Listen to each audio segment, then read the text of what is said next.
We had about 13 people. We didn't think very many people would show up, but we had a lot of ideas for drone manufacturers and how to target them. One of the best ideas, I think, was the mapping. Having a map nationwide of where they are.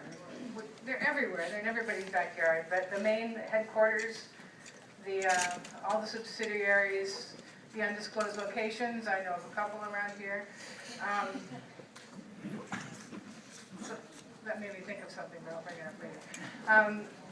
Mapping that and overlaying it with a map, maybe, of all the groups and who's in the area that's willing to do some of this stuff, the activism.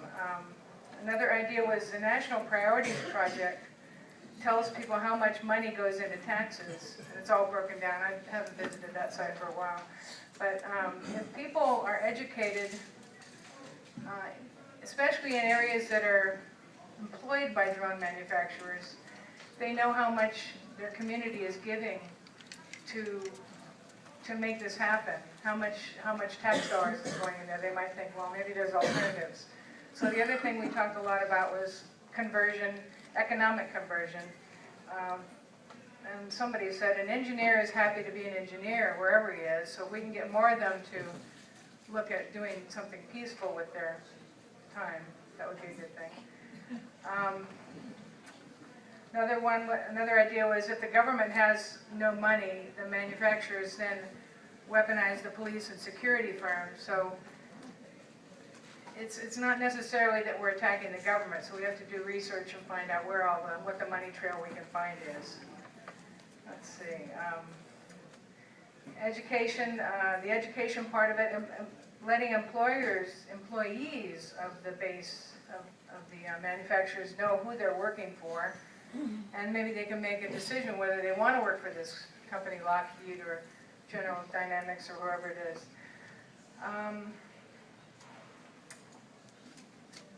Involving veterans. That's a good point, to have veterans who've worked with drones come on board and work on this side of the story and share their stories. And someone else mentioned, find people of conscience who have decided to leave their employ in one of these companies to share their story. Bob Aldridge and the Trident, I guess this is in the 80s, he left his job. I don't remember where he was, but somebody like that who has gone out and shared his story with peace groups. So, I have a question. Go ahead. Did you talk about divestment at all? A Korean divestment company? The question is, do we talk about divestment? Did we? You mean economic conversion? Is that where that goes in? Or? No. Help me. Pension funds or other entities investing. Oh, yeah, I don't remember us talking about that. Go ahead. So I was with the group. We didn't talk about that. That's something we should add, though. That's really good.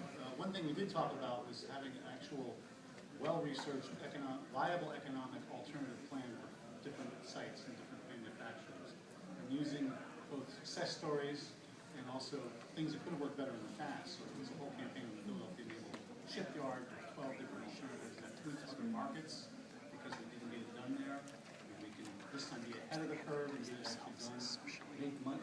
People, these corporations have an opportunity to make money doing something green rather than black or red.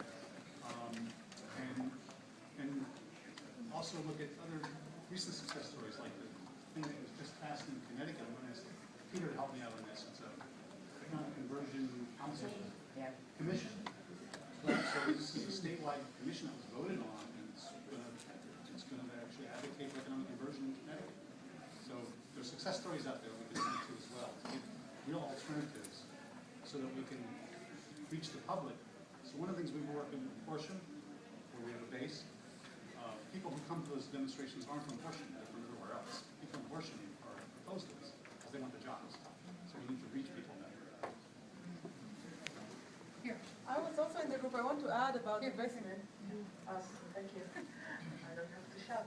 I want to add about divestment that some of us are already involved in an investment campaign targeting corporations that are complicit in violations in Palestine. One of them, of course, is Elbit Systems, one of the biggest drone manufacturers. And as for the other 4 or 5 big drone manufacturers here.